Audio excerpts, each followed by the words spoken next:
mente del troll.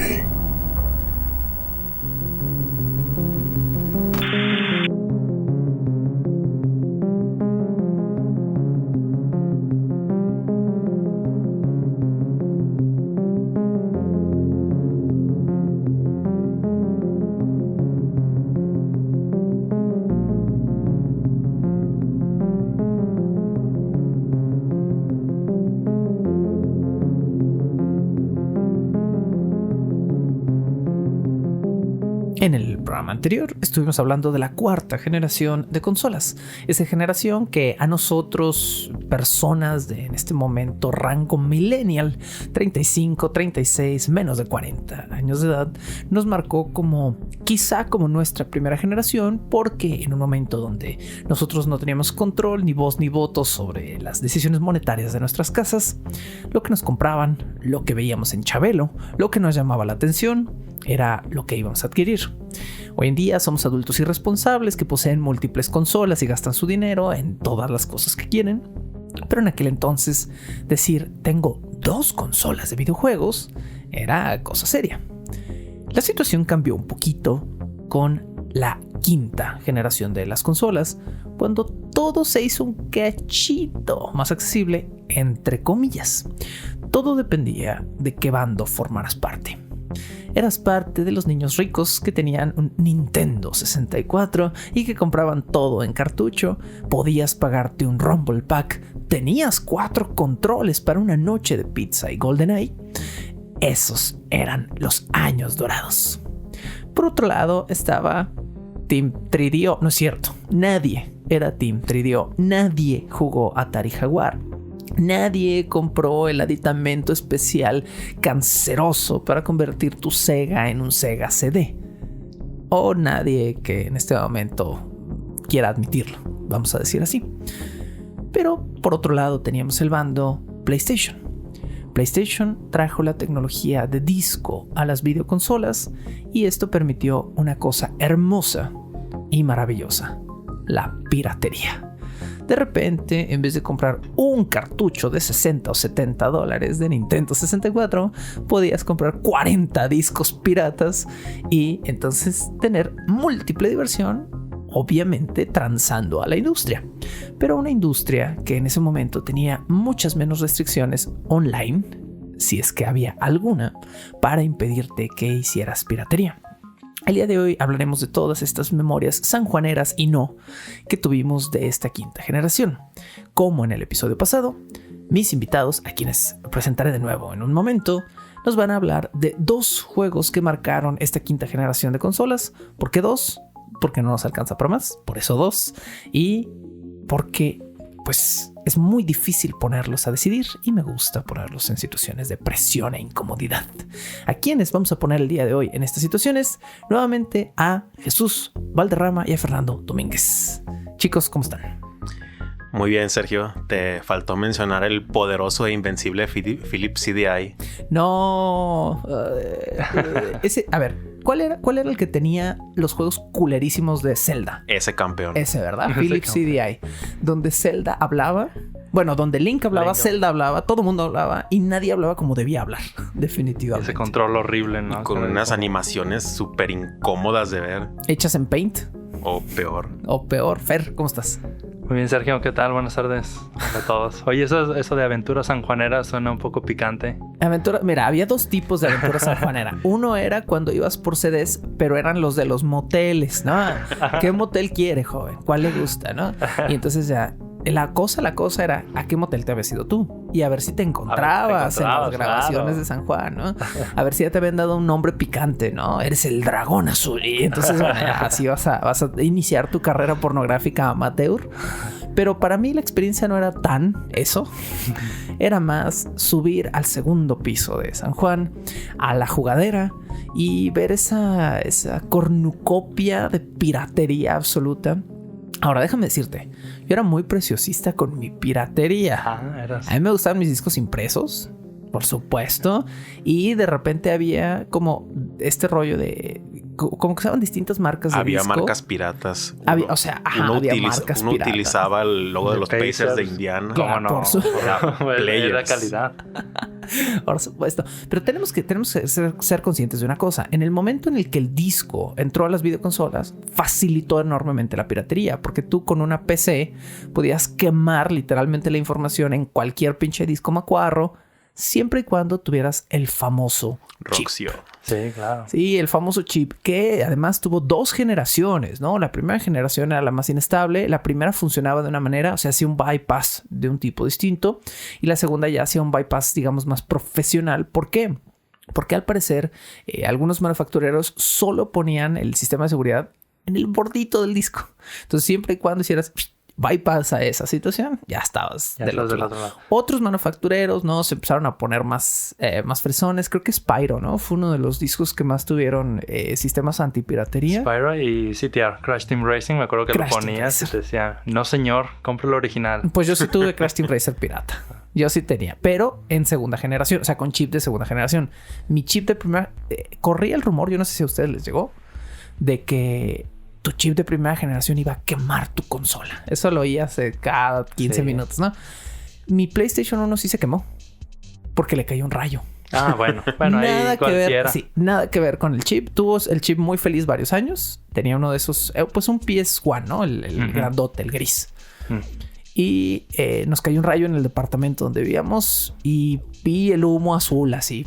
Inmediatamente, o sea, salió el espíritu de mi PlayStation y jamás volví a prender esa madre. Eso te quema hasta un PlayStation 5, lo que sea. Te quema lo que quieras y te queda un rayo, ¿no? Te quema a ti. Principalmente la amenaza era que te iba a joder el láser, ¿no? Sí, que era totalmente ridículo y falso, ¿no? O sea, pero bueno, siempre y cuando digo, el bypass estuviera bien hecho, que el bypass eran 2 soldaduritas, ¿no? O sea, era algo así como súper básico que cualquier ingeniero de esquina podía hacer y lo hacían, ¿sí? Pero bueno, te cobraban tu lana, ¿no? Te cobraban 400, 500 varos por tu chip. Que no, vengan 2 horas. Lo hacían en 4 minutos. O en el mejor de los casos ya te lo incluían en tu consola recién comprada. Ah, claro. Mi segunda consola ya venía chipeada. Fue un PSX, el chiquito. Ese fue mi caso. Al revés, el PSX es el primero y el PS1 es el... Ah, ¿sí? El pequeñito. Ah, yo siempre los tuve al revés. Ah, pero es que era PS1, ¿verdad? Ajá, ese era el PS1. Tienes toda la razón. Oye, y ese pasillo de San Juan incomodísimo, súper chiquito, que si se te ocurrió ir en tiempo en temporada navideña, sí. No, hombre, ahí era como aguas con los repegones. No había COVID. Era parte de la experiencia. O sea, iba a salir con chicle pegado, la pierna acá mocosa en el mejor de los casos. El mejor de los casos. Pues mejor un chicle, no un chancro. Ándale. Pero a ver, primera pregunta del día de hoy. ¿Pro o contra piratería? Ustedes. Pregunta difícil. Mira.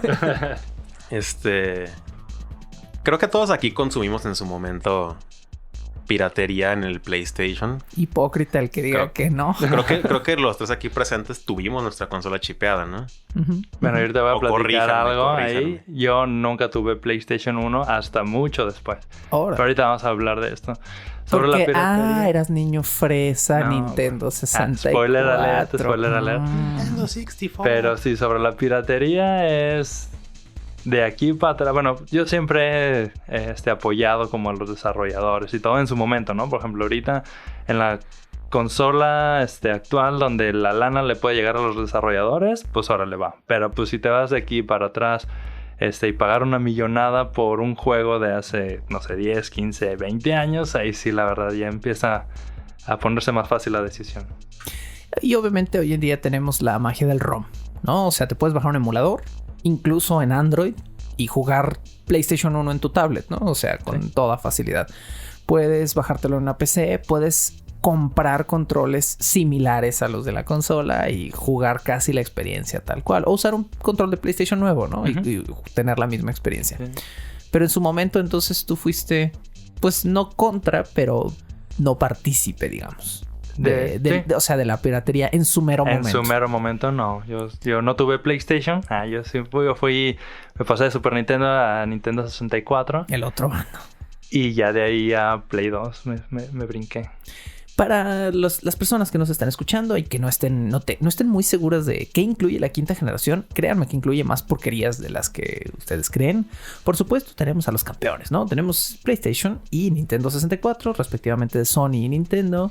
Pero esta también fue la generación del Amiga CD32. O sea, de nuevo, a nadie le importa. Sega Saturn o Sega Saturn, que es como lo conocemos no japonesamente. Consola a la cual creo que Jesus le tiene mucho cariño. Mucho amor. ¿De dónde viene ese amor, Jesus?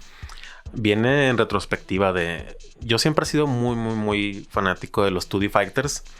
Y creo que Sega Saturn es la mejor consola de época en la que puedes jugar este tipo de videojuegos. Por ejemplo, un X-Men vs Street Fighter, creo que es el mejor lugar donde lo puedes reproducir en una consola de época, claro, porque actualmente ya lo puedes jugar en muchos... todo, lo puedes jugar en tu refrigerador si quieres. Bueno, no, eso es Skyrim, ¿eh? Pero... o Doom. Doom, sí, Doom lo puedes correr en todo. Que en un universo alterno, Sergio, esa generación incluiría el Nintendo PlayStation. ¿Cómo que no? Ah, el híbrido este que nunca salió. Sí, bueno, que sí salió ya nomás. Todo el drama que hubo entre Nintendo y Sony, que Sony le encargó la chambita... Nintendo le encargó la chambita a Sony que le hiciera la consola. Sony dijo, nosotros vamos a hacer lo que queramos. No, hay un problema y fue una culerada porque justo un día después de haber anunciado el partnership, Nintendo salió con que... siempre no, nos vamos a aliar con Philips. Y todas las... ¿Recuerdan todas esas horas que pasaron jugando en una consola Philips? No. Precisamente por eso. En esta generación también está el 3DO Interactive, el PCFX de NEC, que, o sea, nadie de aquí conocía ni conoce. El FM Town Smarty, o sea, quién sabe.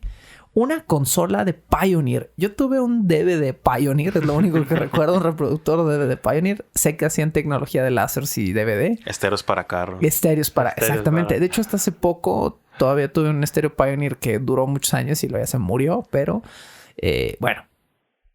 Pioneer chido. Pero, ¿qué me dicen del Laser Active de Pioneer? La consola que nadie jugó. Ni idea. Y... algo que estoy viendo en este momento, la imagen parece tener un control de Sega, pero parece ser una pirámide egipcia, no necesariamente una consola. Es más bien con una pirámide azteca porque tiene la base plana. El Apple Pippin de Apple. Ese es todo un caso, esa consola. Platícanos un poquito, ¿qué sabes? Pasa el chisme.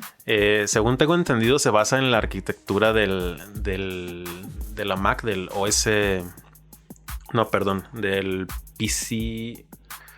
se me fue el nombre. Bueno, de la computadora que en su momento tenía Apple. El Power Mac, Power PC. Y pues fue ahí como un proyecto aliado con Bandai. En un intento pues de ingresar al mercado de las consolas. Y fallar garrafalmente que Apple y consola son dos palabras que nunca oyes juntas. Apple y juegos son dos palabras que casi no oyes. Recientemente ha cambiado eso un poco con la inclusión de Apple Arcade, pero sigue sin ser a la altura de sus competidores. O sea, Apple Arcade no es Steam, pues.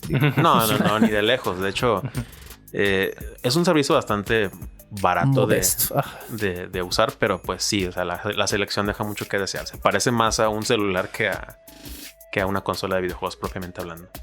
Totalmente de acuerdo. Ahora, también tenemos en este lapso el ya mencionado Sega CD o Sega 32, que pues era un upgrade muy incómodo, muy molesto, puesto encima de tu otro Sega. Y luego eran como 3 upgrades y terminabas como con una hamburguesa, ¿no? Sí, no, y aparte... ¿Qué más había? O sea, aparte del puerto SD había como una madre de memoria y para empezar, aquí vale la pena mencionar que había diferentes periféricos dependiendo de la versión de tu Sega, porque recordemos que hay el Sega de primera generación, que de entrada tiene varias diferencias de hardware. El Sega 2 y el Genesis 2 y Genesis 3. Horrible el Genesis 3, ¿no? Y existen versiones diferentes del Sega CD dependiendo del modelo que tengas. Viva la compatibilidad. El 32X que se montaba sobre el slot del cartucho. Como te quedaba sí. como un hongo. Sí. Y... ¿para qué quieres más? Sí. Padre, y conéctatelos todos a la luz, cada uno con su ladrillote. Exactamente, cada uno traía su ladrillo. Y eran unos adaptadores de corriente enormes. Sí, lo recuerdo. De hecho, recuerdo en alguna vez que me cayó, no de un Sega, pero el adaptador de corriente de mi Super Nintendo, que también era un cubote, me cayó en un pie. Y, o sea, y todavía recuerdo el dolor en el empeine, así como de que está hecha esta madre, ¿no? Pero bueno. En esta generación también tenemos varios handhelds que no vamos a mencionar. O sea, los vamos a mencionar, no vamos a hablar mucho de ellos porque creo que amerita que le dediquemos un programa completo a handheld, ¿no? O sea, que vayamos como, digamos, nuestro handheld por generación favorito. Y un jueguito, aunque sea de cada handheld, ¿no? Eso estaría padre. Aunque sean unos 2 programitas, quién sabe cuántos vamos a terminar haciendo, ¿verdad? Pero en esta generación, ¿qué creen? Tenemos el Virtual Boy. El mejor portátil de Nintendo de toda la historia. Que no era portátil. Es el... Que no era portátil porque tenías que como... pinche metralleta, ¿no? Tenías que montarlo en una mesa con sus 2 patas. Sí, no, si realmente querías que fuera portátil te lo tenías que amarrar con cinta a la cabeza. Sí, no. Y no era ligero. Entonces, bueno, no sabemos cómo va a funcionar. El Neo Geo Pocket, que era carísimo, tengo entendido, ¿no? Lo vendían en fábricas de Francia. Por eso era para ricos. Era para ricos. El Game.com de Tiger Entertainment, que Tiger, bueno, a sus handhelds siguen siendo todavía famosos o infames, podríamos decir. Ahí sobresale un port de Resident... Bueno, intento de port de Resident Evil 2. Pero horrible, Tiger. ¿No? Pero horriblísimo. Sí, una cosa culerísima. La consola era blanco y negro y era como de... pantalla LCD. Sí, era como de esas de Tetris que comprabas también en San Juan, que traía 99 juegos distintos y era el mismo juego a distinta velocidad. Sí, estaba un paso de ser Game & Watch y un Game & Watch sí se disfruta, esta madre no. Por lo menos, ¿no? Game & Watch era bueno en su momento y ahora tenemos la nueva versión que está muy bonita, está agradable. Está bonita, está bonita. No le puedes poner juegos, no puedes hacer nada con ella, puedes verla ahora porque es un Watch, pero bueno. También tenemos el Sega Nomad, que se ve todo menos nomádico. Porque el Nomad era una versión portátil del Genesis. O sea, pero le metes el cartucho completo del Genesis. Entonces correcto. Debe ser del tamaño de una laptop, ¿no? Para que le quepa ahí el cartucho. Y tenemos de Bandai una cosa que nadie compró que se llama WonderSwan. Por supuesto. Tú sí lo... es un... Japón no nada más, güey. Es una... No, nada más salió en Japón. Y tiene varias versiones. Creo que la última es el Crystal, que es el que es ya color. A color. Muy bonita la consola. Muy bonita consola. Está muy olvidada y muy... Le hacen mucho el feo, pero tiene unas buenas versiones de los primeros Final Fantasy. Tiene unos controles horribles, eso sí, ¿no? O sea, porque tiene como 2 crucetas, y es cuadradísimo. Que si no me equivoco, corríjanme amigos, pero la hizo Gunpei Yokoi, ¿no? Ya después que salió de Nintendo, después del fracaso de Virtual Boy, que le dijo Nintendo, o él por su propio pie dijo, yo me voy, y se fue a hacer el WonderSwan con Bandai. Información correcta. Game Boy Color y... PlayStation Pocket o Pocket Station más bien eran las 2 consolas quizá más exitosas de esta generación. Obviamente el Game Boy Color, bueno, fue arrasador, ¿no? Y el Pocket Station fue una curiosidad interesante que era como entre un Rumble Pack, un Tamagotchi y no una consola, porque en realidad no podías jugar juegos completos, pero tenía como minigames. Era una tarjeta de una memory card con un pequeño display LCD. Si mal no recuerdo, funcionaba con Final Fantasy VIII. Cosa curiosa porque no se vendió aquí en Occidente. Sin embargo, Final Fantasy VIII sí tenía integrada esta funcionalidad en la versión americana. Y creo que... Creo que Metal Gear, pero versión japonesa nada más. Sí. Algún otro juego y se limitaba la jugabilidad de este gadget a algo muy similar al Tamagotchi. Cuidabas un chocobo en el Final Fantasy. Es cierto, cuidabas un chocobo, sí. Yo solo lo llegué a ver como en videos y me parecía asombroso, ¿no? Era como... porque también era más o menos la época en la que todavía Tamagotchi no estaba muerto, ¿no? Ya había pasado creo que todo el hype de Tamagotchi a estas alturas. Te aviso que Tamagotchi no ha muerto. Bueno, sí, tienes toda la razón. Tú todavía traes uno. Bueno, yo nada más compré, pero por las cajitas y la colección. Compré los de Evangelion, que están bien hermosos. Muy bonito. Pero los vi, o sea, vi unos videos de YouTube de gente usándolos y son bien caguengues, la neta. O sea, todo el día haciéndote chirpiti. Y no, gracias. O sea, ya tengo un perro, ya tengo una vida, tengo que grabar cosas. No puedo con eso. Chicos, ¿están listos y preparados para comenzar a hablar de esos juegos que les cambiaron la vida, que los transformaron, que formaron los hombres que son hoy en día, que hicieron su adolescencia, que la hicieron más vale pájaro en mano que siento bonito?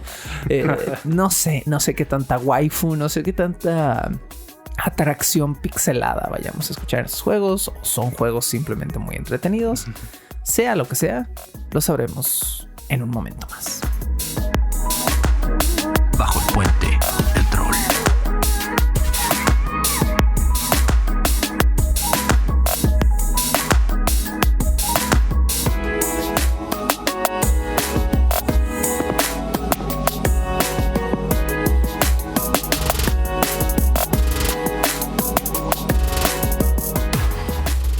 Hay juegos que viven en nuestra memoria y que jamás la abandonarán. De hecho, estoy seguro que hay juegos que todavía puedo jugar casi con los ojos cerrados y recordar qué tengo que hacer en ciertos niveles, o cómo agarrar el control, cómo presionar, con qué fuerza saltar, porque esas memorias son parte de nuestros reflejos. Tuvimos que memorizar, aprender estos niveles, y hoy en día siguen siendo parte de nosotros. Quizá las casas de retiro del futuro incluyan partidas de Crash Team Racer, o tengan split screen para todos los viejitos que aprendimos a jugar en esta generación, los juegos que más nos marcaron. La quinta generación también nos permitió algo que la cuarta no tenía: narrativa. Los videojuegos de cuarta generación tenían historia, sí, pero no tenían una narrativa directa. Tu imaginación y un par de textos conformaban la historia, y tenías que imaginar que los reinos de Final Fantasy eran más que monitos pixelados bidimensionales que se subían a mechas y mataban gente. Pero la quinta generación nos dio la posibilidad de vivir estas narrativas. Los juegos incluían más animaciones, más cortes, más música. La bella música de la era del CD. Y los juegos ahora eran más cercanos a películas jugables o a series jugables que a simple entretenimiento pasajero. Muchos de los juegos que mencionaremos hoy quizás se han quedado con nosotros porque el impacto narrativo que tuvo fue casi igual o mayor que el impacto de videojugabilidad. No sé si esa es una palabra. Vamos a averiguarlo. Chicos, ¿cuáles son sus juegos? ¿Quién quiere comenzar el día de hoy? ¿Quién nos quiere descorchar, inaugurar? Bueno, no sé quién nos quiera descorchar, esa es una pregunta distinta, pero ¿quién nos quiere inaugurar con el primer juego? ¿Quién se va a poner más @soy de mamador con la consola más desconocida? Ahorita lo vamos a ver. Metal Gear Solid podría ser la que globalmente... Metal Gear Solid es de todo. Vamos a hablar de Metal Gear Solid. ¿Qué les parece si hablamos unos minutitos de Metal Gear Solid? Así, antes de proclamar nuestros favoritos, porque creo que Metal Gear Solid es de chocolate, no vale. No hay otra cosa, ¿no? No hay otra cosa. Es decir, si tuviéramos que pensar en toda la quinta generación y darle una corona definitiva a un juego que cambió para siempre cómo se hacían los juegos en la industria, una historia larga pero entrañable, personajes muy empáticos, una jugabilidad muy entretenida, gráficos poligonales pasables. La cara de Snake sigue no siendo la del hombre más guapo del mundo. Sin ojos. Sin ojitos acá, todo borrosito. Pero esa bandana, ¿qué tal compensaba? Uf. Yo sí tuve... Además, perdón. O sea, lo siento, ya vamos a empezar con cochinadas, pero... O sea, yo sí tuve un crush terrible con Merrill. Por supuesto, cuando la agarras en calzones en el baño. Bueno, sí. Yo iba a decir, o sea, salvarla al final era importante, pero para Fer fue más importante agarrarla en calzones. Entiendo que cuando tienes que 13, 14 años, 15 a lo sumo cuando jugamos estos juegos, agarrar esta cosa poligonal hecha con 8 piezas de información digital era sensual para nosotros. Merrill en calzones en el baño fue parte de nuestras fantasías. Además, Merrill era pelirroja. O sea, díganme lo que quieran, pero bueno, ese es un plus. Sí. Y obviamente todos queríamos el Optic Camouflage al final. Sí. Pero ¿valía la pena sacrificar a Merrill por obtener el Optic Camouflage y quedarte con la maldita bandana? No sé. Las primeras 2 veces que yo acabé Metal Gear, no pude. O sea, era como, no, voy a presionar ese círculo, porque era círculo, ¿no? La tortura. O círculo o cuadro, no me acuerdo, ¿no? Voy a presionar ese círculo hasta que se me ampolle el dedo, porque necesito ver este final con Merrill, ¿no? Sí, claro. Y no saben años después cómo me deprimió que Merrill se casara con otro vato. Sí, eso es muy triste. Eso es muy Metal triste. Gear Solid 4. ¿Qué? Yeah. Híjole. Hay que quedarnos en la época bonita. ¿No te Metal gusta el Gear. 4? No. No, a mí sí me gusta Sí. mucho. O sea, es decir, pues, o sea, no porque una decisión sea triste o la consideres equivocada en un elemento narrativo, automáticamente es un mal juego. Ya me parece que es un excelente juego, ¿no? O Sí, sea, ¿te parece? Los niveles. Ese donde vas como de espionaje, como en Europa, está medio Está, sí, es la A mí parte no me más parece enfadosa. malo, pero creo que la expectativa está bastante alta por... Por Metal Gear 3, que es Uf. quizá la verdadera joya. O sea, es decir, Metal Gear 3 es todo lo bueno de Metal Gear 1, más todo lo bueno de los avances tecnológicos de PlayStation 2, ¿no? Entonces, Y que a medio camino corrigieron porque salió esta versión, la Subsistence. Subsistence. Sí, Subsistence. Substance era la del 2 y Subsistence era la del 3, Correcto. ¿verdad? Substance era la 2 en la que podías patinar como Tony Hawk. Ah, es cierto. Tony Hawk. Tony Hawk. Los juegos deportivos para mí en esta quinta generación fueron mucho más importantes que ninguna posterior. Porque me valía y siempre me ha valido una verga el deporte. Pero los juegos deportivos eran muy divertidos. 989 Studios y Claro. Cool Borders. Cool Borders 3 era súper bueno. Jet Moto. ¿Sí jugaron Jet Moto? ¿Les tocó? Uno que eran unos mods que volaban y las pistas estaban en el aire, entonces si te caías del cielo. Órale, no. Estaba no muy me chido. tocó. Jet Moto 2 era buenísimo. O sea, bueno, quinta generación para mí tuvo mucho juego deportivo porque era como, esto no son deportes, esto es diversión, ¿no? Gran O sea, Turismo, dude. Gran Turismo. Gran Turismo ya se metían. Gran Turismo para mí fueron la primera vez que yo vi gráficos donde dije, el futuro es ahora. Y digo, estaba pendejo, pues, o sea, porque los ves ahorita y dices, pues, sí, se ven bonitos los carros porque son 6 pinches piezas, ¿no? O sea, de polígono. Pero Gran Turismo está Gran Turismo. chido. Snowboard Kids, ¿no lo jugaron? No, ese que... No, era Mario Kart, pero en snowboard. Estaba increíble. Ok, también te aventabas pendejadas. Sí, también te aventabas cosas, era de carreritas, pero en snowboard, bajando la montaña, estaba bien chido. Mi Mario Kart fue Crash Team Racer, ¿no? Por supuesto. porque Crash era Team Team Racing es PlayStation. un mejor Mario Kart que Mario 64. Sí, Sí. no me atrevo a decir que Mario's Karts posteriores, porque Mario Kart ahorita ya tiene como su ciencia perfecta, ¿no? Sí. O sea, ya se ha convertido... A mí Mario Kart 8 Mario Kart 8 es el me mejor parece, Mario Kart. de me la parece el vida. mejor Mario Kart de Sí. todos los tiempos. Sí. Pues Y tal ya pareciera que ya no hay nada más después de Mario Kart 8 porque con el reciente anuncio de las Puro DLC, 48 pistas. Increíble. Increíble. Digo, a mí la verdad es que si no sacan un Mario Kart 9 me vale huevo porque Mario Kart 8 es muy bueno. Pero ya me hacían falta pistas nuevas. Ya necesitábamos más trofeitos y más cosas. Y se me hace padre esta nostalgia, ¿no? De que van a agarrar pistas viejitas, las van a rehacer y... está está chido. padre. ¿Cuánto te va a costar? $25 por 48 pistas. ¿$25 48 o $25 el primer No, bloque de pistas? $25 todo. ¿Sí? Todas las ¿Y van a salir 48. todas juntas? Ajá. No, Exacto. van a No, salir por waves. O sea, entonces son como 5, Ajá. 10, O sea, 15. como de a 10 pesitos la pista, más o menos. Híjole, bueno, está bien. O 10 sea, pesitos mexicanos. 10 más o pesitos menos. mexicanos por algo que no existe. Pero bueno, pero que puedes experimentar como Merry.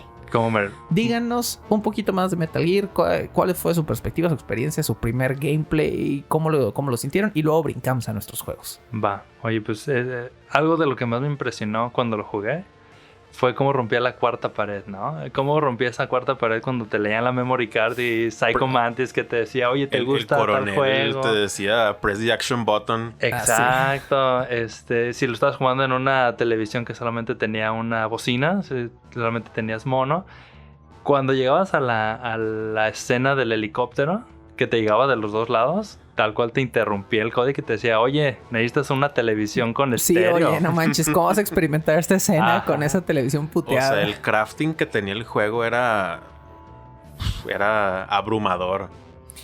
Y también para mí fue la primera vez que yo experimenté como verdaderas emociones fuertes jugando un videojuego donde estaba tan compenetrado con los personajes que era como, ¿qué va a pasar? ¿O qué me van a hacer? ¿No? La primera vez que aparece Cyborg, que está todo pirado, es como, hurt me more, y luego se pira más y peleas con él y es como, este personaje realmente me hace sentir incómodo, ¿no? O sea, y eso nunca lo he experimentado tanto en un videojuego porque era como, este personaje es malo, este personaje me avienta objetos.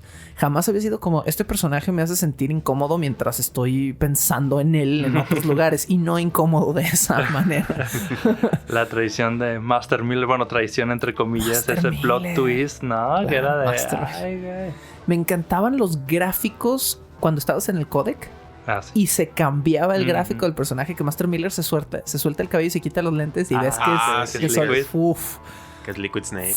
esos cambios, wow. Merrill en el códec para mí a la mujer más real del mundo. Oye, estamos hablando mucho de Meryl, pero ¿qué tal Sniper Wolf? Sniper Wolf. Sniper Wolf. Era el triángulo Sniper amoroso. Waifu. Sniper Waifu. Oye, y del codec, ¿no? Donde te decían, oye, para seguir avanzando, contacta a Meryl y el Te código, decía, la frecuencia. voltea la caja. En la caja.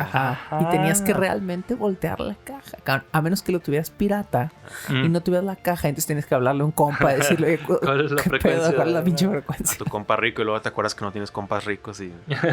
Bueno, hablando de compas ricos. A ver. Fer, que tenía un Nintendo 64. ¿Cuál va a ser tu primer juego del día de hoy? Híjole. ¿Sí va a ser de 64? Sí, Seguramente. Sí, Niño porque rico. ustedes andan muy PlayStationeros, entonces vamos a nivelar las cosas. Yo siento que Jesus va a sacar alguna mamada desconocida. ¿Ah, sí? ¿Quién sabe? Estoy esperando la jiribilla, el giro ahí. Pero, a ver. No, pues yo me voy con Zelda, ¿no? Legend of Zelda, Ocarina of Ocarina of Time. Gran juego. Ahora sí que de los días más felices de mi vida fue esa Navidad cuando lo obtuve. La memoria rosa del pasado. Sí, no eran felices porque Zelda estaba ahí. Nintendo Eran 64. felices porque no trabajabas, Fer. Sí. Tal vez sí, muy O sea, cierto. ¿Qué de Zelda? Que yo sé que Zelda siempre es un campeón de sus respectivas consolas. Difícilmente, a menos que estemos hablando de Philips, difícilmente vamos a encontrar un Zelda muy malo, ¿no? O sea, es raro. Sí hay Zeldas que dices, estuvo ok. Pero hay Zeldas, por lo general Zelda es un estándar de calidad porque es first party, porque quienes lo hacen son los amos y señores de Nintendo, ¿no? Entonces, ¿qué tiene este Zelda que para ti cambió cosas que tenían los Zeldas anteriores? ¿O por qué no hablaste de otros Zeldas anteriores, no? Para mí, por ejemplo, Zelda en Super Nintendo, de alguna manera tengo más cariño.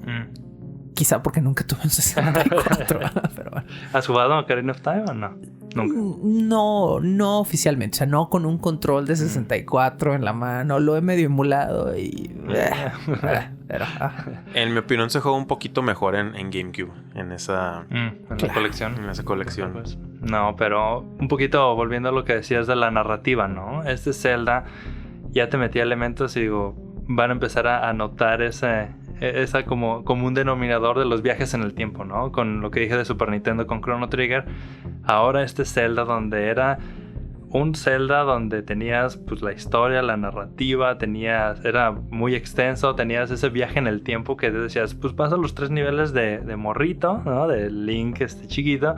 Después voy al futuro y veo cómo ha cambiado en estos, creo que eran 7 años. No sé, no me acuerdo cuánto es el time gap que hay ahí, pero tenías otros 6, ¿no? Ahora como Link adulto y el gameplay, la cámara, tú sabes que la cámara puede ser incómoda, sobre todo en esos primeros juegos 3D.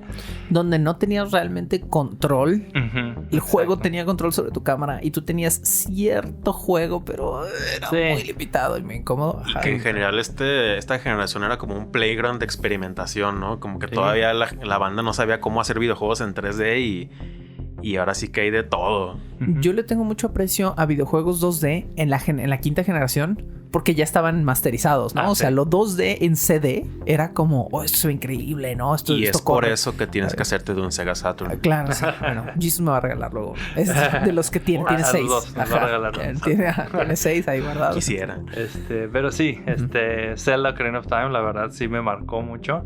Yo también me acuerdo cuando la Navidad me lo regalaron, mi hermano y yo nos la pasamos todo el día, ¿no? Mientras los papás el 25 se iban a visitar a los tíos, a las abuelas y todo. Nada que no hagas hoy en día.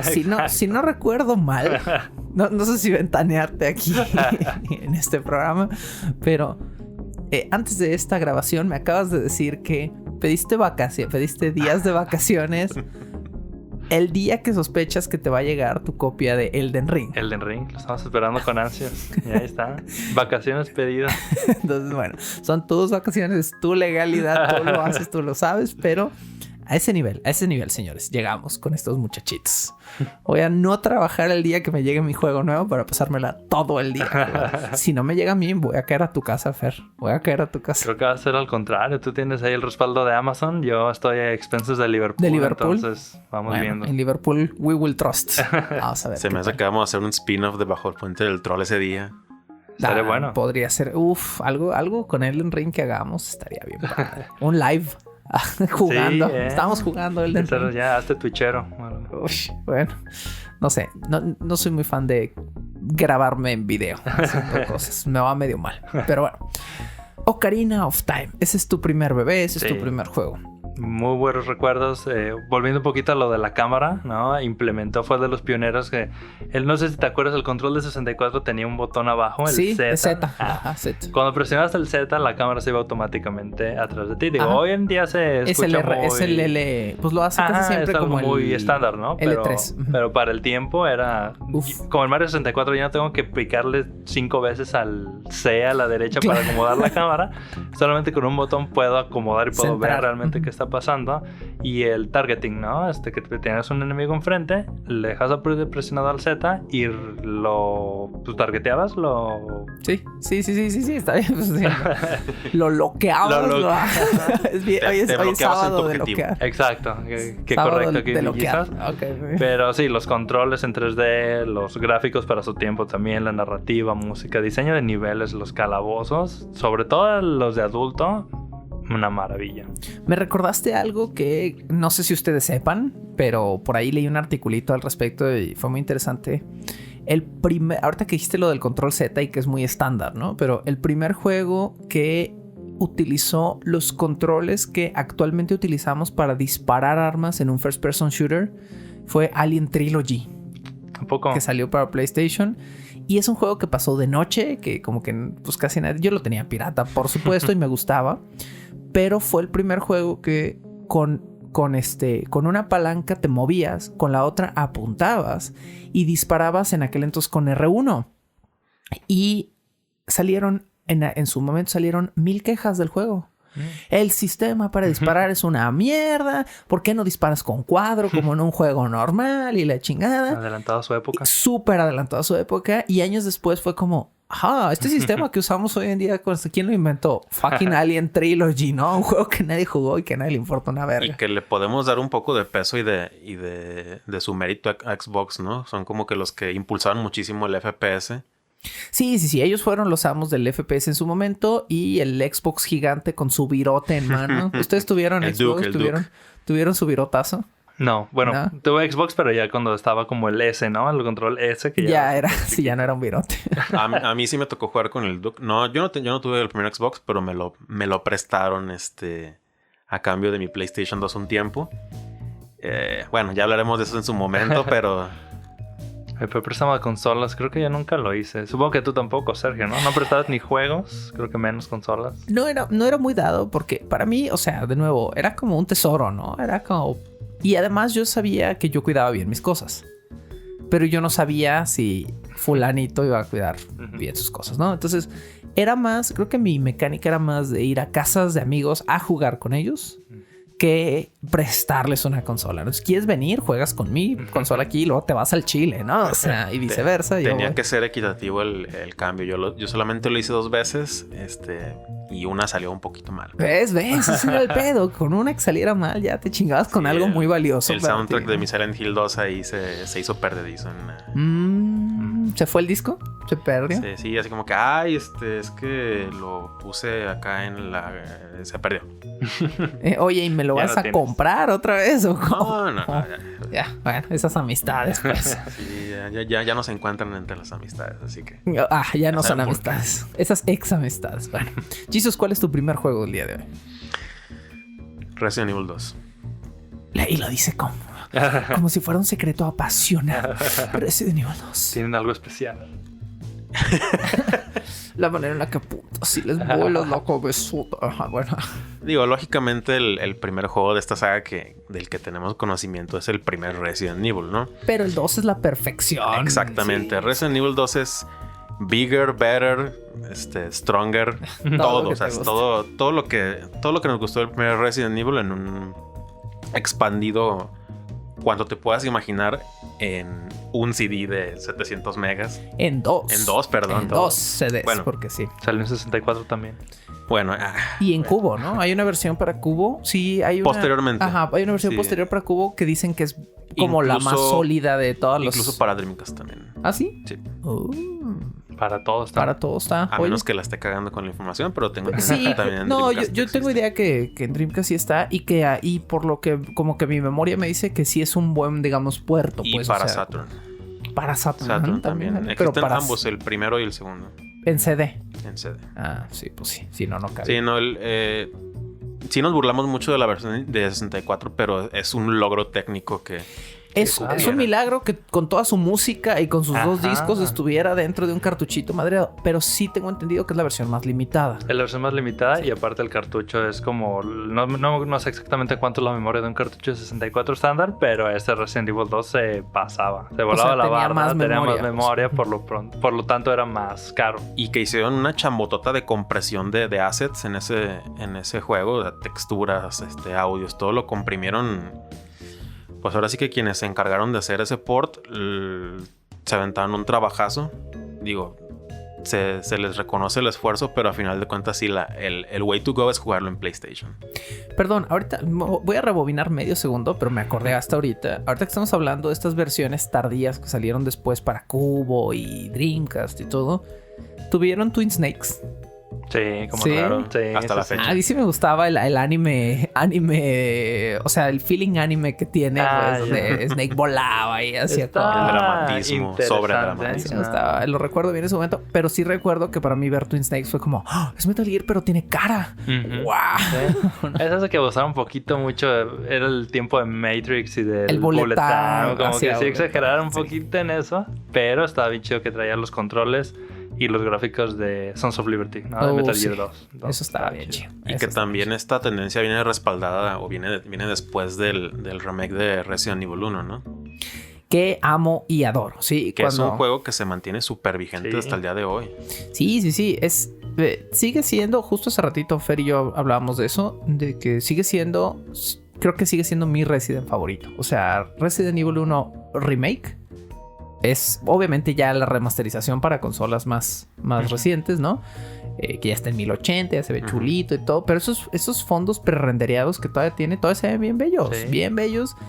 Y yo soy o sea, me mega mama toda la historia de Lisa Trevor. Todo el rollo de esta mona acá con Sally, que es la hija. O sea, todo ese rollo que en el 1 era como secundario, ¿no? Y que en este como que le metieron mucha carne. Eso me encanta. Sí, en el 1 ni siquiera existía Lisa Trevor. Bueno, sí, ajá, es cierto. ¿Qué nos dices de Resident Evil 2? ¿Qué fue esa cosa, esa experiencia, esa tarde de vacaciones que te hizo amar este juego? Por primera vez vi Resident Evil 2 y no recuerdo si fue el primero, en alguna convención de cómics, videojuegos, como recordarán que se solían hacer aquí en Guadalajara. Y lo primero que me llamó la atención fue por qué la cámara cambiaba de ángulo tan arbitrariamente. Y hasta que no lo jugué fue que entendí cómo funcionaba la mecánica del juego. Los controles de tanque, la cámara fija. Y estas dos cosas en conjunto aportaban muchísimo como a toda la ambientación de terror que tenía el juego. El simple hecho de tener una cámara frente a ti y no saber qué iba a ver a la vuelta. Claro, sí. Era la mejor manera de conseguir este terror. Jump scares. Sí, los jumpscares estaban ahora sí que a la vuelta de la esquina. Literalmente. Porque no tengo visión periférica. No sé. Que eso es en parte lo que empezó a perder posteriormente la franquicia. Afortunadamente lo recuperaron mucho con Resident Evil 7, pero claro. Resident Evil 5, 6, ¿dónde están los jumpscares? A ver, pero en Resident Evil 1 puedes agarrar a golpes a una piedra. No puedes, ¿verdad? No puedes. Resident Evil 5, el cooperative, los primeros niveles, a mí me gustaban mucho. O sea, cuando todavía estás como en África, en la fregada, y estás como en la aldea y todo, y es jugar eso de a dos con un compa, eso se me hacía muy chido. Le perdías el miedo, pero fue cuando Resident Evil se volvió de acción, ¿no? Sí. O sea, fue como... Es que siendo objetivos, Resident Evil 5 no es un mal juego en su...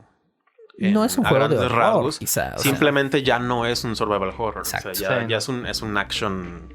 Que whatever. empezó con... Zombie action. Ándale, Zombie que en action. el 4, ¿no? Que empezó ahí como a desviarse un poquito de la fórmula. El 4 todavía tiene elementos de El terror. 4 agarra un poquito Muchos todavía. menos, sí. Pero muchos muchos menos. Y justamente fue una gran idea haber cambiado la perspectiva de cámara fija a over the shoulder.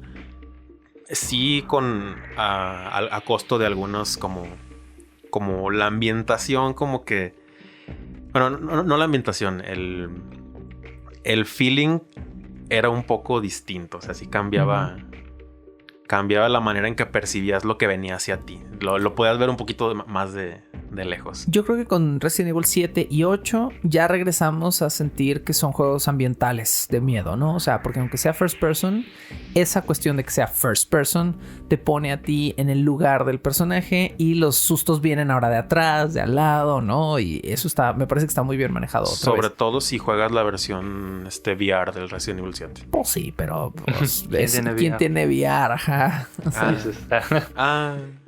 ¿tú sí tienes? Claro. Fíjate que a mí el VR me ha llamado la atención en PC. O sea, como comprarme un Oculus o alguna más, pero son carísimos. Ahí ¿no? puedes jugar actualmente Resident Evil 4. Sí, exacto. Hay Resident Evil 4. Puedo jugar 4, 7 y 8 totalmente en VR. Y sí, hay unos mods. hay de repente algunos... O sea, de repente salen algunos juegos que me han interesado mucho en años recientes que digo... O incluso Half-Life Alyx. Que dicen que la física del VR es fabulosa, ¿no? O sea, que puedes agarrar así como una servilleta y agitarla y todo funciona maravilloso. Órale. Pero no sé si eso implica hacer la inversión, ¿va? Entonces... Yo me muero porque ese juego llegue algún día a PlayStation, pero lo veo muy poco probable. Claro que no. Bueno, sí, pues digo, los Portal llegaron en su momento, Half-Life 2 llegó en su momento, Half-Life 1, pues todo está en la Orange, ¿no?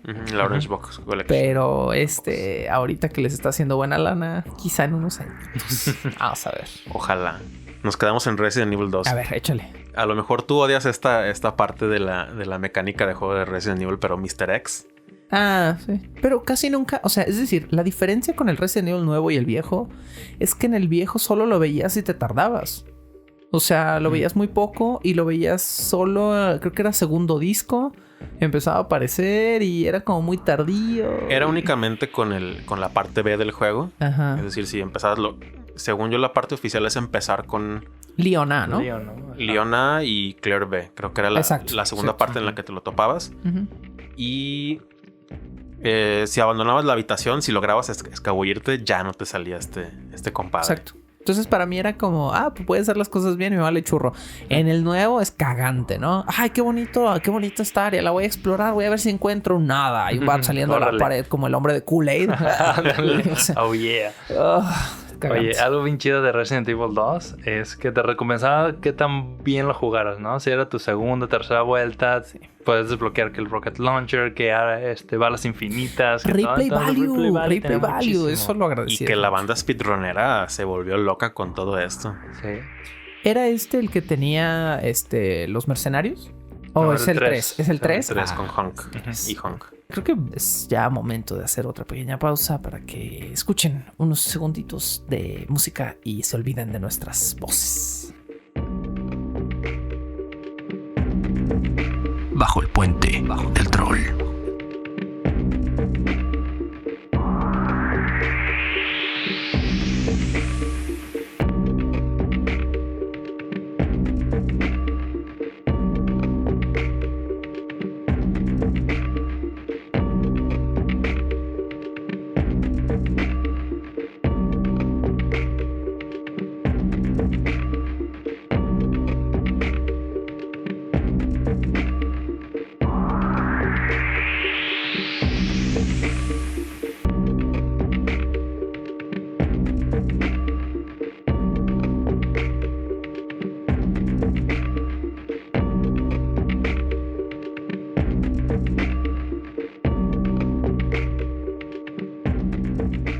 Si nos come el tiempo, siempre pensamos que vamos a alcanzar a hablar de todas las cosas que queremos hablar y no le hemos dado ni siquiera una vuelta completa a nuestro primer juego, cuando ya nos quedan apenas minutos en este programa. Pero vamos a hacer un enorme esfuerzo por platicarles todavía quiénes fueron nuestros bebés consentidos de la quinta generación. Y bueno, ¿yo qué les puedo decir? Sí, claro que iba a hablar de Metal Gear, sí, claro que ese era mi bebé consentido, pero dado que ahora está prohibido, yo voy a escoger algo muy básico y muy simple y muy atípico a lo mejor para todas estas obras maestras de las que estamos hablando, pero para mí fueron hermosas memorias y cientos de horas de diversión jugar Crash Bandicoot 2. El 2. Crash Bandicoot 2, sí, el 1, o sea, el 1 lo amé también, pero el 1 todavía salió en el punto en el que DualShock todavía no reinaba. Entonces tenías que jugar un juego 3D de precisión, de plataformas, muy difícil, con 4 pinches botoncitos, ¿no? Que también hay 2 escuelas de pensamiento. Hay quienes que nos la cruceta aferramos es más un poco al D-pad. Digital. Digo, depende mucho del juego, pero... Para mí Crash 2 fue como la llegada de la evolución tecnológica, porque Crash 2 salió casi a la par que salió DualShock, ¿no? Entonces fue como, este control tiene palancas y prende un foquito y vibra. Oh my God. Hoy en día vemos como total normalidad, ¿no? Esta vibración en un control, pero yo la primera vez que tuve un control DualShock fue como... O sea, ¿cómo? ¿Tiene cosas adentro vivas o qué pedo, no? O sea, ¿y cómo vibra? ¿Y qué está haciendo? Y esta onda de que te asustaba un poco, ¿no? De repente en juegos de misterio. O te daba masajito. Así, o te daba Metal Gear masajito. de nuevo. Metal Gear así va. Ah, estás muy cansado, no sé qué. Te vamos a vibrar y te lo ponía. No. O Psycho Mantis que te movía el control. O sea, como antes te voy al control. Que eso estaba muy chavo si eras pobre y no tenías controles de DualShock. Era como, bueno, me voy a quedar viendo al vacío. Pero para mí Crash Bandicoot 2 fue como... Este juego viene a revolucionar todo el pedo de... Ya no es solo un plataformer de precisión. Ahora tenemos niveles variados. Niveles de agua, niveles de lanchas, niveles de carreras. Niveles donde hay un reloj de tiempo. Los niveles invertidos donde corrías hacia la cámara. Porque te perseguía un boulder o un dinosaurio. O todas estas cosas. Eso en esa época era totalmente nuevo. Y fue para mí el primer juego 3D plataformer que lo hizo, ¿no? O sea, que varió la fórmula, que no era solo saltar hacia adelante, no era solo subirse y avanzar, no era solo presionar un botón para acelerar. Iba intercambiando las mecánicas, mezclado con el humor de Crash Bandicoot. Neo Cortex era un personaje muy divertido, ¿no? Muy slapstick, ¿no? Todo. Sí, muy slapstick, muy villano, ¿no? O sea, su único afán era joder a Crash Bandicoot, pero de las maneras más estúpidas del mundo. El diseño de los enemigos me encantaba, ¿no? Estos enemigos que estaban rotos, parchados, con brazos de metal, con piezas que claramente habían sido como experimentos fallidos de Neo Cortex, todo este universo. El hecho de que por primera vez pudieras tener varios personajes, o sea, ya no jugabas solo con Crash, ¿no? Ahora creo que tenías esta opción de jugar con la hermana Coco en ciertos niveles, los niveles del osito, ¿no? O del tigrito, ¿no? El tigrito. Pero el tigrito es en el 3, ¿no? Es hasta el 3. Pura y polar. Y y el elemento del viaje en el tiempo. O sea, este rollo que era como, ok, vas a tener que viajar, comillas, ¿no? Viajar en el tiempo. ¿No era el 3 el del...? El 3 Warp? es Warp, ¿no? Pero, el 3 era donde viajaba. En el 2, pero en el 2 era una torre. ¿No viajas en el tiempo? Ay, cabrón, ya me Ya. voy. Ajá, yo también. Tienes razón que el 3, el del viaje en el tiempo, sí era Warp y sí era el 3. Pero yo tenía como esta idea de que en el 2 también como que ibas por eras, ¿no? O sea, que era como... los dinosaurios, y luego la era de hielo, y luego la selva, y luego el presente, y luego el futuro, ¿no? O sea, los últimos niveles eran como todos futuristas. Había un nivel que era todo medieval, donde había unos monitos dando vueltas con espadas y todo. Todo sí. Eso me refiero. Sí, el 3 es viaje en el tiempo, pero en el 2 ibas como por eras, ¿no? Entonces, o a lo mejor de nuevo estoy confundido y es el 3, ya no sé. Pero para mí Crash Bandicoot también vuelve con eso que reiteraba en la 4ª generación, que es este juego que no es inaccesible, no es súper difícil y que puedes jugar en familia o con amigos, ¿no? Y que se pueden sentar específicamente los niveles del osito, que era como, no te resbales en el hielo y no te mueres a la verga con el osito. Era pasarle el control a la tía, a la mamá, al amigo y ver cuánto duraban o cuánto se morían. Se prestaba muchísimo esos niveles para hacer justamente el de eso. Vida y vida. Vida y vida, ¿no? Vida y vida y el rollo de... todos te estamos apoyando, todos estamos viendo, vas muy bien. Y fallabas en la tensión familiar, te hacía fallar en el último momento. Era como, no, ¿por qué fallaste, idiota? No, era como, bueno, ya, perdón. Y la celebración sí lo pasaba. Sí lo pasaba. Era mutuo. Era... Y luego siempre salía el pendejo, ¿no? A ver, pero no rompiste todas las cajas. Ay, ojete, pero lo pasé, güey. Entonces, bueno, para mí Crash Bandicoot 2, aunque sea o sea, sí, yo sé que tenemos... En esta generación podemos hablar de todo, ¿no? Tenemos Resident Evil, tenemos Silent Hill, tenemos Castlevania, tenemos... Puta, Thrill Kill, que nadie jugaba, pero que a mí me encanta. ¿Nadie jugó Thrill Kill aquí? Creo que no. Es que ese no llegó legalmente a México. ¿En serio? Era un juego europeo. Y decías que era yo el que iba a salir con su... Me con su encantaba. Hidden Gem. Nomás te voy a decir por qué me gustaba Thrill Kill. Ahorita hablamos un poquito de él, pero... era un juego que entraba a una pantalla oscura Y luego aparecía como un demonio de metal, así. Y aparecía una advertencia encima que decía... Ok, si tienes más de tantos años vas a poder hacer esta combinación de botones para poder jugar el juego, ¿no? Okay. Y entonces para entrar al juego te ponía como un pequeño reto. Que era presionar como 2 botones a la vez y un botón. No, una madre así. Pero tenías que hacer algo con cierta habilidad. Y era la forma del juego de decir... Ok, te vamos a mostrar contenido nasty. Tienes que medio comprobarlo, ¿no? Y obviamente, pues bueno, uno ya lo comprobaba. Y era un juego... súper enfermo. Era un juego de peleas 3D, 4 a la vez. Entonces, si tenías el boomerang, uff. Por eso. Bueno, uff. Y era un manicomio. Entonces, todos tus personajes eran inmates de un manicomio o los guardianes del manicomio. Y el rollo no era bajarte vida. El rollo era subir de poder. Entonces, mientras más golpeabas a tus enemigos, más poderoso te volvías. Y cuando te volvías hiperpoderoso, el juego se ponía todo en negro, tú brillabas en rojo y te daban derecho a matar a uno de los otros 3. Okay. Una muerte horrible, así súper violenta. Les cortabas la cara con bisturís, les ahogabas, los arcabas, les arrancabas la cabeza. Entonces, para ¿cuántos años? Pues no sé, 15 años, ¿no? Entonces bueno, ya pues, teenager, teenager. Pero para mí era como... Era clasificación AO, de los que hay muy pocos juegos. Exactamente. Y ahorita incluso en ROM es difícil de conseguir la porquería. Yo conseguí una versión... ¿En qué región salió este juego? Creo que era PAL. Ajá, creo que era europeo. Yo lo tenía en un disquito ahí todo madreado, todo quemado. Pero atesoraba mi Thrill Kill porque me compré mi boomerang pirata. No el oficial. El oficial era el que era como en 45 grados. Bonito. Estaba bonito. Yo tenía uno que era como 90 grados, así todo pirata. Oye, ¿te acuerdas de esas? Pelican. Las tarjetas de memoria Pelican. ¿Te acuerdas de estas pantallas de inicio de los juegos PAL? Que era como un arrancador con unos gráficos culerísimos. Culeros. Que claramente se veía que no estaba hecho para tu televisión. Sí. Entonces, bueno, ese era Thrill Kill. Hay mucho de qué hablar, pero para mí esta memoria cotidiana, accesible, feliz, familiar, de amigos que tengo con esta consola fue Crash Bandicoot 2. Fer, ¿cuál es tu segundo juego? Pues vámonos en el mismo tren, siguiendo con el multiplayer de sillón, ¿no? En 64 se prestaba mucho porque Diddy Kong. No necesitabas ahí un boomerang. No necesitabas un boomerang. Tenías tus 4 rayitas y todo. Entonces voy a hacer un poquito de trampa.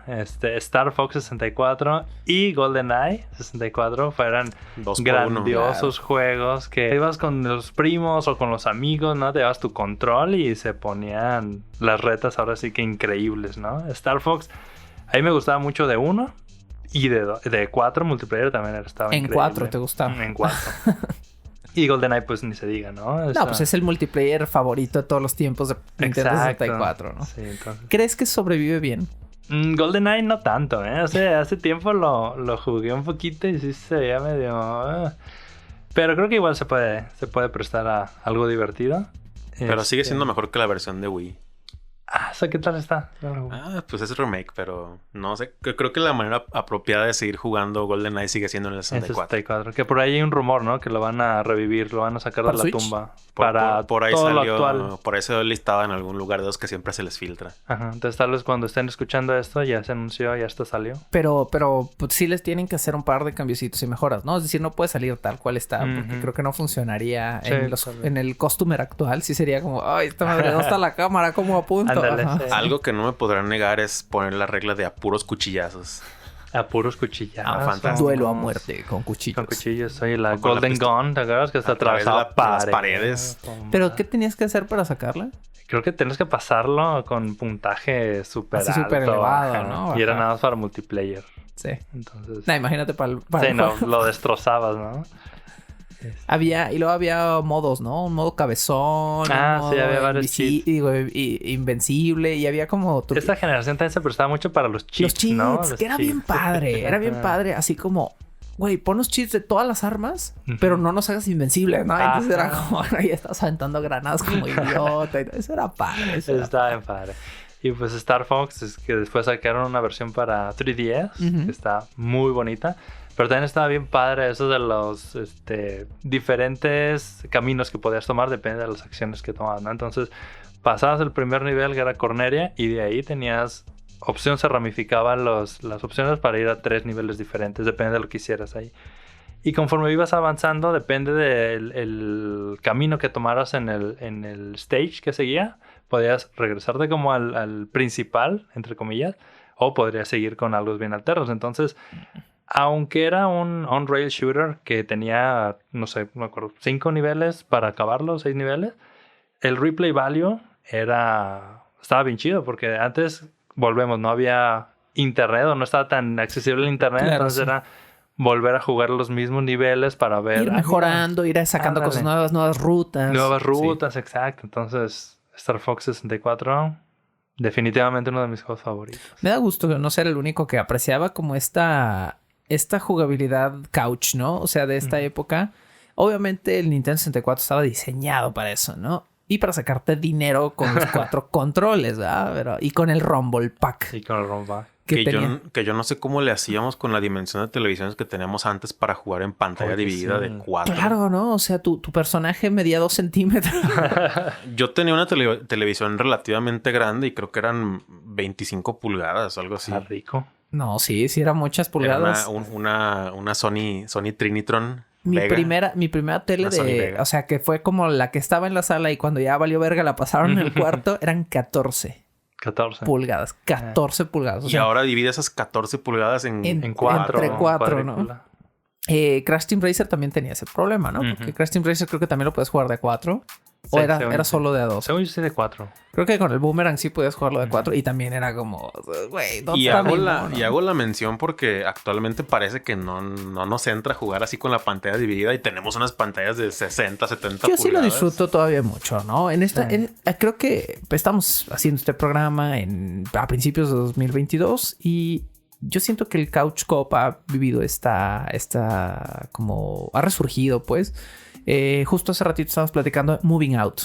Y luego tienes Overcooked. Y luego tienes Stretchers. Y luego tienes Unravel 2. Y luego tienes ¿cuál era? It Takes Two, que es uno de los grandes éxitos del año pasado, ¿no? Entonces, son juegos que están retomando esta nostalgia, pero al mismo tiempo este gusto que nosotros adquirimos por jugar en una sola pantalla.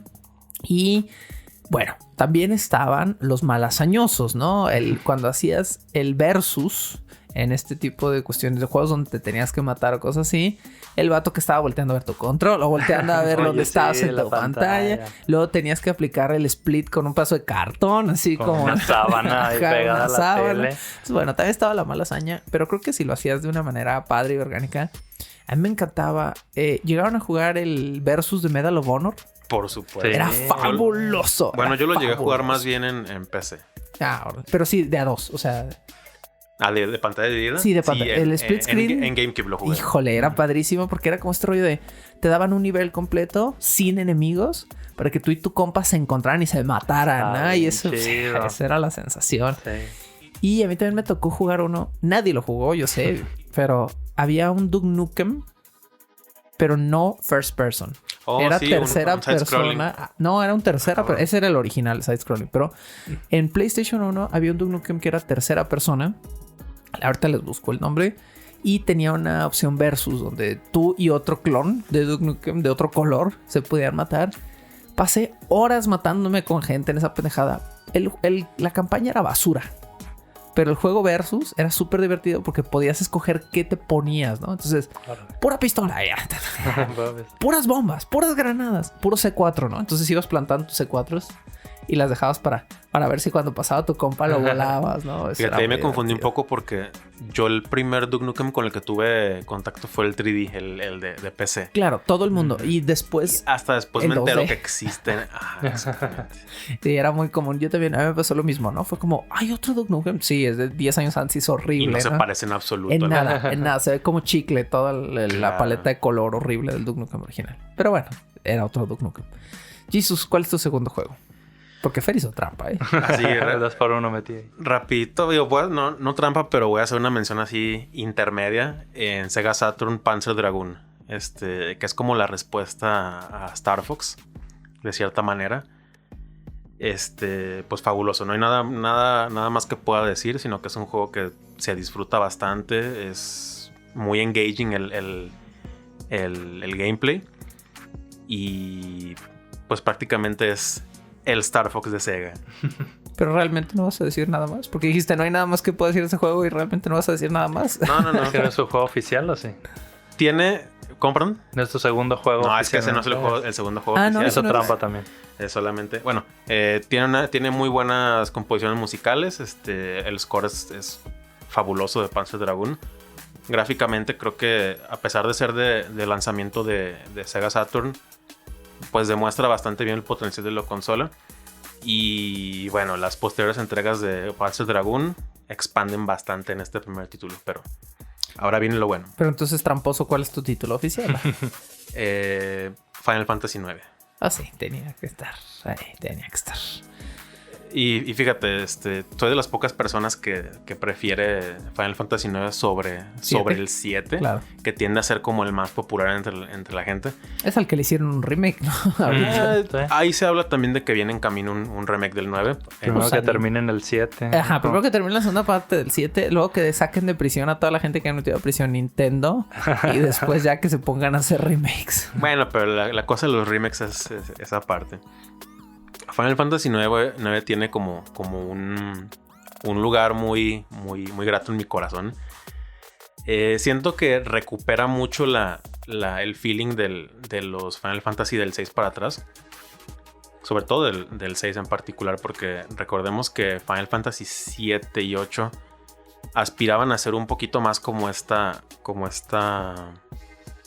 representación de personajes más humanos, más con tramas quizás un poquito más complejas. Bueno, Final Fantasy siempre ha sido complejo en sus tramas. Y rarito, porque, o sea, al principio cuando todo era como fantasía medieval, era como más lógico, ¿no? Era como, bueno, tengo una espada y tiene mucho poder y todo esto va, o sea, y después fue como, esto es el futuro, pero es una sociedad distópica, pero en realidad estamos en otro planeta, pero todo tiene que ver con energía de la Tierra y es como, santa Sí, Cristo. Final Fantasy 7 es totalmente cyberpunk la ambientación. Oye, pero ¿qué me dices de esos monitos popellitos? ¿No? Los del Cloud en el Overworld, que tenías a los monitos tipo Popeye, así bien chaparritos con los brazos las manos de bolita. De bola, Ajá. de bolita. Ajá. Sí, la primera vez que jugué Final 7 como que sí me sacó un poquito de onda esa. Dije, pero y los personajes bien detallados, ¿dónde están? Pero es parte del... Y que se ha vuelto también como un elemento de cultura popular. Ahora ya hay hasta figuritas de esos monos. Sí, te venden la figura poligonal. Bajo tal cual. control poligonal. Pero bueno, estamos hablando del 9, no del 7. 7 y 8, sí fueron su propia cosa. Pero el 9 regresa un poco en primera como a la ambientación medieval. En un inicio... Y personajes altamente entrañables. Steiner, Vivi creo que es hasta este momento mi personaje favorito de Final Fantasy ever. Y ya mencioné a Steiner, pero la dupla que hacen ellos, y también en el juego la mecánica en el que combinan sus habilidades para poder hacer ataques más poderosos, es también descubrir de qué manera vas a combinarlos es algo sumamente gratificante. Y bueno, al ser un Final Fantasy no te puedes esperar una historia de menos de, no sé, 40 horas. Creo que es de los juegos que te dan esa cantidad de diversión o entretenimiento en una sola compra. Porque a menudo los juegos son para que te los eches en 2, 3 horas, 4 horas. Incluso hasta esta una generación jugada ya era de más media hora. larguito, ¿no? O sea, es decir, esta quinta generación yo siento que ya los juegos se estiraban hasta las 8 horas y era como el promedio, ¿no? Como 8 o 10 horas. Está bueno, ¿no? Y que era algo que permitía bastante también la tecnología nueva, la capacidad de los discos, y a pesar de que ¿Cuántos ya discos eran? eran 4. O sea, 4 bueno, discos. Sí. a precio de oferta cada disco. Aparte de esas cajitas, ¿no? Ya bien gorditas. Ya, Que tampoco es como que un first, ¿no? Porque también Final Fantasy VIII venía de 4 discos. 7 era de 3.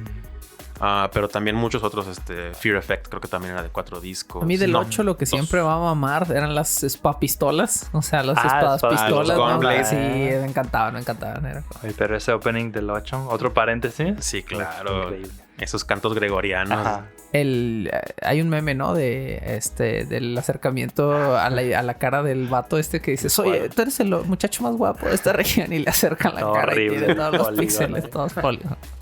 Está bien padre. Mucho drama adolescente, ¿no? En Final Fantasy VIII. Pero bueno, ese sería mi segundo juego. Final Fantasy IX sí reúne... algo muy importante y que tengo una buena memoria de esto. Digo, sobra decir que Final Fantasy es un juego de un solo jugador.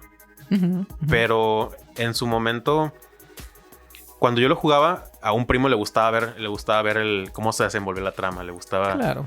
Y había ocasiones en las que yo jugaba solo y cuando de nuevo me reunía con mi primo me preguntaba, ¿qué pasó? ¿En qué se quedó? O sea, pues la verdad es que nos hemos extendido un poquito más el día de hoy, ¿verdad? Hemos estado aquí como hora y media, pero vamos a hablar muy brevemente ya a lo mejor del último juego que tenemos, porque también sé que es un juego del que ustedes quieren hablar, porque es imposible no mencionar Castlevania Symphony of the Night. ¿Castlevania favorito o no? PlayStation, quedándonos en esa generación, por supuesto. Sí, o sea, es decir, no contando los handhelds, contando solo los de consola, sí podríamos decir. ¿Los que de 64 no te gustan? A nadie le gusta. A ese lado iba a ir yo, que yo no sé cómo se habrá sentido Nintendo de que PlayStation tuvo el verdadero Castlevania de esa generación. Claro, si lo comparas con Castlevania 64 y con su asquerosa poligonalidad, sus movimientos troncos, sus bombas crípticas. Ahí es donde radica un poquito la diferencia entre Nintendo y sus competidores. Creo que Nintendo estaba demasiado enfrascado en todo hacerlo 3D. Todo hacerlo pues, como mundos abiertos, que puedes explorar a tus anchas, pero híjole, a qué costo, ¿no? Era el futuro, chavo. Era el futuro, pero repito lo que decía yo hace rato. Todo lo que era 2D, pixel art, estaba en su máximo apogeo a esas alturas, porque ya lo habían masterizado. Y Castlevania mezcló eso con unos sprites con una movilidad fluida. Esta super apertura de los poderes de Alucard, que hacía 1000 cosas, ¿no? Y se podía transformar en cosas que otras consolas no te permitían. Y la fucking música. De los mejores cumbiones de la historia de los videojuegos en ese juego. O sea, sí. La música de Castlevania. Yo todavía tengo caso todos los días en mi carrito de Amazon el acetato, el LP de la música de Castlevania que sacó Mondo. Porque además la portada está preciosa. Está bien chida. Y ya lo quiero que lo resurtan, por favor. Porque esos cumbiones, no, o sea, tengo la música de Castlevania grabada en mi cabeza. O sea, oigo algunas notas y es como... Sí, ya sé. Y me empiezo a acordar en qué parte estaba, ¿no? Yo ahí extrañamente tengo una extraña fascinación por el soundtrack de Castlevania de PlayStation 2. Bueno, o sea, que pues, es mejor el soundtrack que el juego, ¿no? Sí, no. No es malo. Yo sí lo disfruté. ¿Sí te gusta el juego? Sí. Con todo y su texto... Caguengue acá, hace una noche, ay, de mañana. Oye, ¿y el doblaje gringo qué tal de Symphony? Ay, cabrón. ¿Bien o mal? O sea, porque es muy cheesy, correcto, ¿no? correcto. O sea, se siente que corrigieron cosas, ¿no? Lo jugué hace poco en Play 4 y bien, o sea, es decir, lo escuchas, el doblaje es como, ok. Obviamente te hace cortocircuito con la memoria, ¿no? Es como... Específicamente el actor que agarraron de Richter Belmont al principio, que tenía como mucho eco, ¿no? Die, you monster. Acá es como más relajado y es una voz como menos eco, menos profunda. Entonces de repente te saca de onda el famoso diálogo de Drácula, ¿no? What is a human? No, sí. Está cambiado, ¿no? Entonces que para se mucha gente... para memes y... Sí. Claro, por supuesto. Hay cuadros, ¿no? Hay cuadros hechos con bits así de pixel art que está bien chido. Pero a mí no me molesta. Y pues lo que sí agradezco también de Castlevania Symphony of the Night es que también lo puedes jugar hasta en tu licuadora. O sea, también. Está en todos lados, ¿no? Ya está ahorita. casi bueno. Ahorita. Tardó un tiempo en... Sí. Y me precio decir que aunque yo no tengo muchos juegos originales de esta generación, tengo mi Castlevania todavía en su cajita. Una lanita, sí, es una lanita ese juego. Y lo tengo desde entonces. O sea, ese es el único juego que preservé mío desde esa época. Akumayo Torakura. Akumayo Torakura. Ay, aparte precioso, ¿no? ¿Se acuerdan manual, eso? El arte, la portada. No, y aparte dentro del juego, ¿se acuerdan donde llegas a una capilla y hay como vitrales? Sí. Que va entrando la luz y no. El hecho de que te pudieras sentar en una silla y la música subiera y entraba la lucecita. ¿No te sacó de pedo la primera vez que llegaste a como estas cámaras de donde cargaba el disco que tenía el iconito de CD arriba entre dos angelitos? Me sacaba de pedo, sí. Y en realidad cargaba, o sea, porque cuando las cruzabas se oía el disco ahorita ya las cruzas y pues no pasa nada, ¿no? Están ahí de gratis, pero sí. Castlevania es mi juego, digo, ya que me prohibieron Metal Gear. Castlevania es mi segundo juego. Y que de todas maneras hablamos de Metal Gear. De todo. Y que igual hablamos un ratote. Ese es el juego que quizá le dediqué más horas porque, puta, yo iluso, ¿no? O sea, acabé el castillo y luego venía otro castillo. Y luego era hacer los dos al 100%. Pero lo descubriste tú, porque yo cuando la primera vez que lo jugué, maté al jefe y fue de, órale, pues ya se acabó. Pero pues, ¿dónde está Drácula? A mí creo que me dijo un compa así como, oye, ¿ya hiciste eso? Y fue como, ¿el segundo? ¿Qué? Sí, que si vas y buscas unos pinches lentes y lo hace que ya, luego ya busqué como en una Club Nintendo. Ándale. Todo el pedo y fue como, me perdí la mitad del puto juego. Ahorita que menciona eso, probablemente esta generación fue la última que nos pasábamos información de boca en boca. A lo mejor sí, porque ya para la siguiente la internet ya era tu amigo, ¿no? Recuerdo, por ejemplo, haber jugado Metal Gear 2 y ya haber buscado truquitos, ¿no? Así como, bueno, ¿cómo mato a este pendejo? Ayuda, sí. ¿No?